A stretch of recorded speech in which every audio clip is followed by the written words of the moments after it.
I would rather be ashes than dust. I would rather my spark burn out in a brilliant blaze than be stifled by a dry rot. I would rather be a superb meteor, every atom in magnificent glow, than a sleepy, permanent planet. The proper function of man is to live, not merely exist. I shall use my time. Famous words by Jack London to kick off today's podcast episode.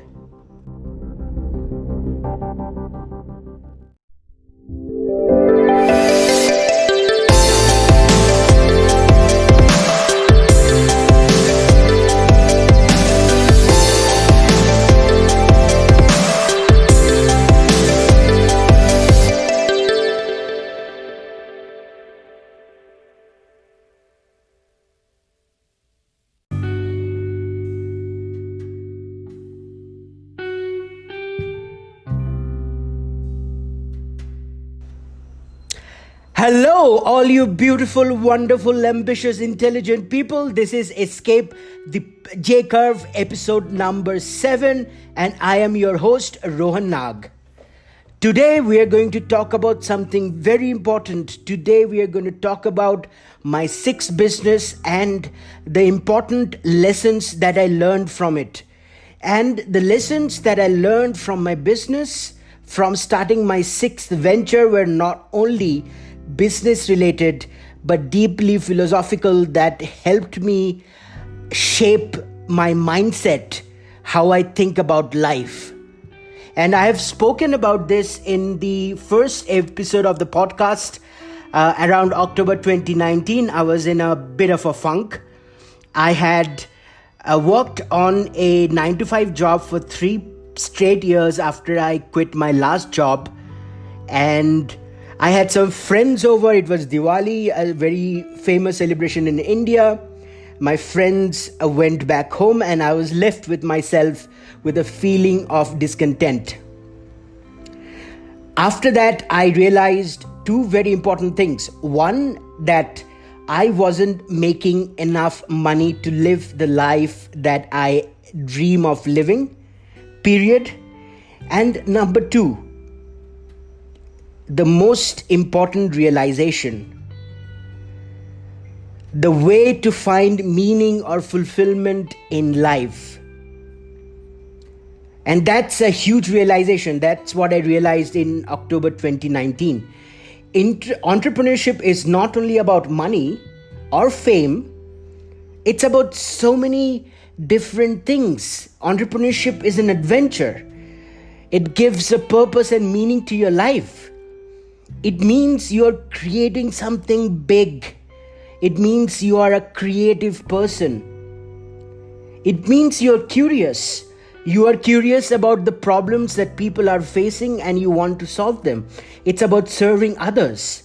It's about self-discovery, which teaches you where you lack as a human being and which skill sets you need to develop to move up to the next stage in life. It's about self-improvement, it's about habits, it's about self-discipline, it's about mindset, it's about decision-making. It's all those things, and that is what makes it so exciting. That is what makes it so good to try something new. And it's not only entrepreneurship. The pursuit of anything meaningful, the pursuit of a healthy goal, be it learning new skills like music or martial arts, or learning a new language, traveling, getting in shape, learning about the history of the planet. There is so many worthy and meaningful goals, and the pursuit of those goals is the antidote to nihilism, in my opinion. Anything that gives us energy to wake up excited, to feel like life is meaningful, that life has a purpose, it's all desirable. Without this spark, everything is lost, everything is dark. Now, I know the situation we are facing right now, COVID-19, it's pretty bad. But it also can be looked at as being a good thing. This situation, it forces us to look at the meaningless of existence and choose something that gives meaning to our lives, or be totally consumed by darkness. I'm going to end this section with a quote from Viktor Frankl. Everybody knows who Viktor Frankl is. And the quote is, "Ever more people today have the means to live, but no meaning to live for." How deep and profound that is. So, in October 2019, I decided I had to do something. Around December 2019, I decided that I will start a business. I decided that it's going to be an e-commerce business, a dropshipping business, because you don't have to worry about inventory. All you have to do is market a product which has already been manufactured by someone else. You send the order to them, they pack the product, and they ship it out to the person who has placed the order. Simple business. And I avoided all the mistakes I have made in my last 5 businesses. And I built the business strategy from scratch, specifically to avoid the mistakes that I have been making in my last 5 attempts to build a successful business. I did not quit my job. I have a full-time job that gives me the resources, the money to market my e-commerce business, and also for my day-to-day expenses. I did market research that there is a steady demand of what I am going to sell, and there are no major seasonal fluctuations around the product that I was going to sell. I spent a long time to make sure that my marketing strategy was differentiating me as a brand, which was different from the other offerings in the market. I made sure that my marketing message, my branding, my products, all aligned to differentiation. It all set me apart in the market that I was entering. And another important thing was, I was on the right side of the cash flow quadrant. I wasn't trading my time to make money. This time it's an e-commerce business. I would run a Facebook ad to a specific product. The product description would sell the product itself in a one-to-many situation.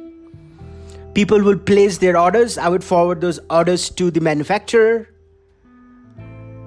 And the people who have placed the order would receive their products. And I had a plan to automate that process after I had started receiving multiple orders per day. And I had also plans to outsource customer service. So I was implementing all the lessons that I had learned in my previous business into making this successful. I got everything up. I set up my website. I set up my branding. I set up my company. I set up my relationship with the manufacturers. And I was just about to start taking orders, and then COVID-19 hit. It means all the worldwide movement of goods was stopped. And obviously, I could not run an e-commerce dropshipping business. Did I give up? Yes, maybe for a couple of weeks or maybe 3-4 weeks, I was like, I'm done. This was wasted effort, and this business is never going to do well in the current climate. But then I learned something completely different. I learned about Russell Brunson and ClickFunnels. And his business model was genius. It was brilliant. What he does, he has a huge software as a service company called ClickFunnels, and he uses ads to sell certain digital products. He doesn't sell the membership of his site directly. What he does is, he has written various books, he has various digital products, he has a number of things which can be distributed digitally, and he sends traffic to those digital products. He captures their email and also recovers the customer acquisition cost.